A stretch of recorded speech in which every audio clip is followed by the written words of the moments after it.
I'll follow the sun. Many people think that college was the best time of their lives. That's when you develop friendships, prepare for a career, and possibly find the love of your life. In 1971, Tony was a junior at a large California university. It became his year of living dangerously. As fate will sometimes pour blessings on you, Tony had somehow managed to be dating 3 co-eds at the same time. He was in a state of grace. Who were these wonderful women? Pam, Pancake, Johnson, a lovely blonde woman, athletic with blue eyes. Pam dressed in preppy clothing and even wore penny loafers. Look it up. He nicknamed her Pancake because she only had time to meet with him at breakfast, usually at the Pancake House, and sometimes after lovemaking at her apartment. Moreover, Pam only had time for Tony on Mondays and Thursday mornings.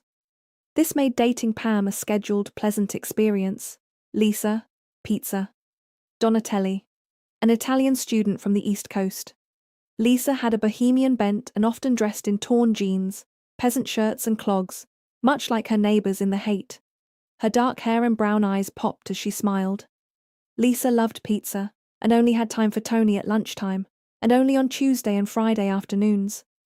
Tony loved Lisa and pizza, so it was a match made in heaven.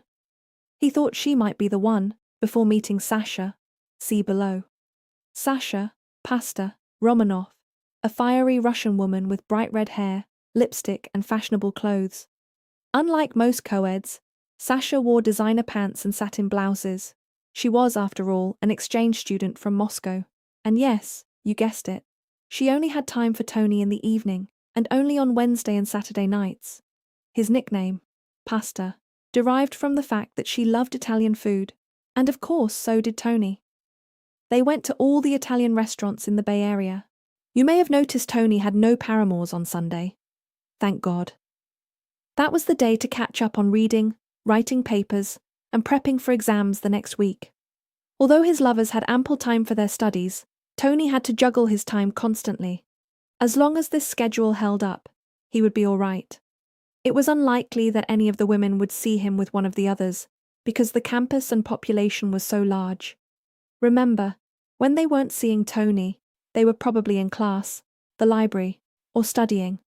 Tony had a DJ gig on the campus radio station, Sunday, from 6 to 9 at night. He often had call-ins from his listeners requesting songs. Pam would ask for the Beatles music, Lisa favoured Jefferson Airplane, and Sasha loved the Wild Ones, Steppenwolf and Led Zeppelin. The radio station asked him to do his show at the Student Union, a dance party. He thought he would be safe from running into his girlfriends, since they would all be home studying. Not really.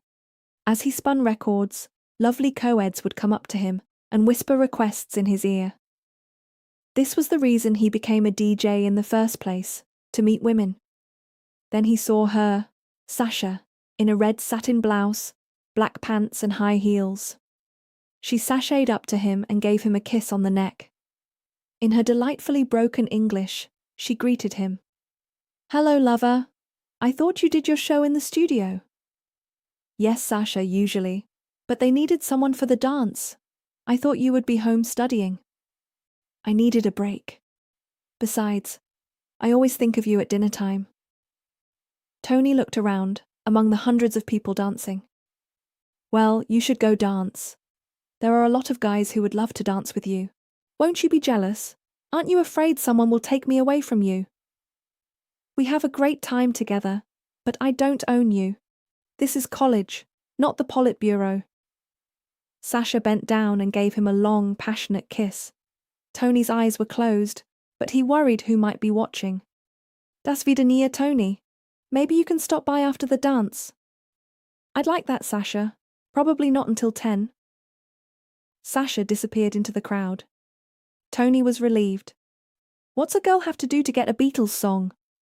Pam snuck up behind Tony and put her hands over his eyes. "Pam, darling, you're out late. I called the station, and they told me you were doing your show from here. I couldn't wait until tomorrow morning. Where are you going after the show?" Tony glanced around to see if Sasha was in sight. "Oh, nowhere special. What did you have in mind?" "The IHOP is open late. Would you like some pancakes and maybe back to my place for an early date? Sounds great. Can I meet you there at 11? Cool, lover. She whispered something in his ear. Pam glided out of sight. Tony hoped he was in the clear.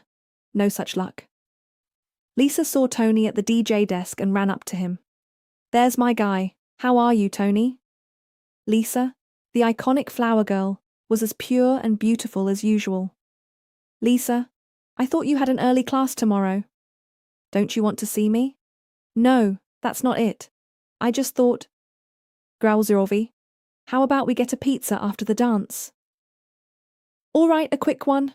Come back at 9 and we'll. Tony was overwhelmed.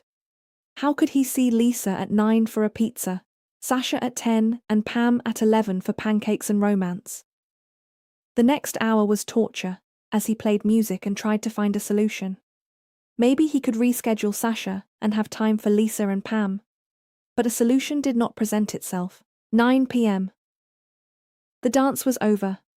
As Tony put away equipment, he looked up to see his beautiful girlfriends all walking up to him.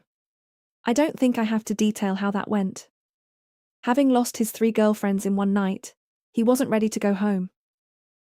He headed to the theatre for the midnight Rocky Horror show.